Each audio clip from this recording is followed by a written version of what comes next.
খুব সহজ এবং মজাদার জলপাইয়ের আচার একটা রেসিপি নিয়ে চলে আসলাম। আসসালামু আলাইকুম, কেমন আছেন সবাই? আজকে যে জলপাইয়ের আচারটা তৈরি করে দেখাবো, এটা তৈরি করা অনেক সহজ এবং অল্প টাইমে তৈরি করা যায়। তো চলুন রেসিপিটা শুরু করি। আমি প্রথমে এখানে আচার জলপাইগুলোকে ধুয়ে তারপরে এই যে বটির সাহায্যে কেটে নিচ্ছি। আপনারা ছুরি দিয়েও কেটে নিতে পারেন।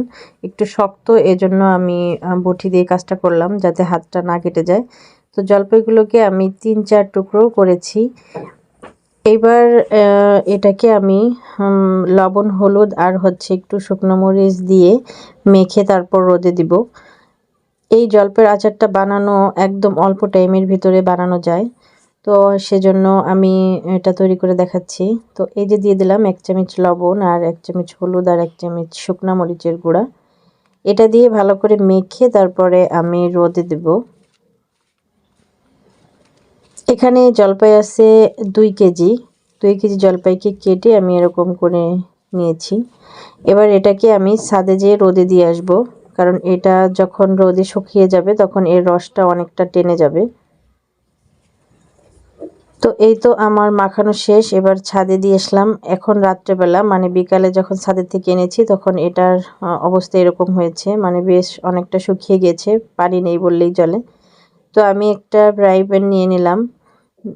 সেখানে আমি তেল দিয়ে দিচ্ছি। এখানে হাফ কেজি, মানে 500 গ্রাম থেকে একটু কম তেল লেগেছে। এখানে আমি এই কেনা তেলটা দিয়ে দিলাম। এবার এই তেলের ভিতরে আমি 3টা শুকনা মরিচ, একটু 5 ফোড়ন আর 3-4 টুকরা দারচিনি, এলাচ আর 3টা তেজপাতা আমি ছিঁড়ে ছোট করে দিয়েছি। এবার যখন তেলটা একটু গরম হয়ে যাবে তার ভিতরে আমি দিয়ে দিলাম 1 চামচ লবণ, হাফ চামচ হলুদ আর হাফ চামচ মরিচের গুঁড়া। এটা দিয়ে এবার ওই তেলের ভিতরে আমি জলপাইগুলো দিয়ে দিচ্ছি। এই জলপাইটা তৈরি করতে একদম 10 থেকে 15 মিনিট সময় লাগে এরকম। আর তেলটাও বেশ কমই লাগে, কারণ আমরা যে গলা যে আচারটা তৈরি করি সেই আচারটায় কিন্তু তেলটা একটু বেশি লাগে, আর এই আচারটায় তেল একটু কম লাগে। আর যেহেতু রোদে শুকিয়েছি সেজন্য আর একটু কম লেগেছে। আর এখানে আমি চিনি দিয়ে দিলাম 2 কাপ। মিষ্টিটা আপনাদের পছন্দ মতো দিবেন, আমি যেরকম খাই সেরকমভাবেই দিলাম। এখানে 2 কাপের মতো চিনি দিয়েছি, এটুকুই দেবো, আর দিব না। আর ঝালটাও আপনাদের পছন্দ মতো। আমি যেহেতু এটা মাখানোর সময়, মানে রোদে দেওয়ার সময় ঝাল দিয়েছি সেজন্য একটু কম দিলাম। আবার একটু শুকনো মরিচের গুঁড়া দেব, মানে চিলি ফ্লেক্স। তো এই জন্যই আমি এতটুকুই ঝাল দিলাম। এই দেখুন তেলটা কিন্তু ভেসে উঠেছে, আর এই যে চিনিটা গলে যাওয়ার কারণে এখন আরও এই পানিতেই সিদ্ধ হয়ে যাবে। আর একটা জিনিস আমি কিন্তু এখানে কোনো ভিনেগার বা সাদা সিরকা যেটাকে বলে ওটা কিন্তু ব্যবহার করব না, কারণ যেহেতু আমি আচারটা রোদে শুকিয়েছি এজন্য আর ওটা ব্যবহার করা লাগবে না। তো এই যে চিনি থেকে যে পানিটা গলেছে তাতেই কিন্তু আমার জলপাইগুলো সিদ্ধ হয়ে গেছে। এবার কিন্তু আমার আচারটা প্রায় কমপ্লিট, বললাম যে অল্প টাইমেই হয়ে যায়।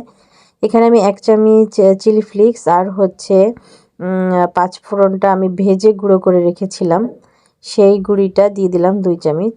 তো আমার আচার কিন্তু রেডি। এবার ঠান্ডা করে নেওয়ার পালা। ব্যাস, এই যে ঠান্ডা করার পর এই যে পরদিন এই যে উপর দিয়ে কিন্তু তেল ভেসেছে। এটা যখন আমি কাচের যে জারগুলো আছে সেগুলোতে রাখবো তখন কিন্তু এটা তেলটা আরও বেশি ভেসে উঠবে।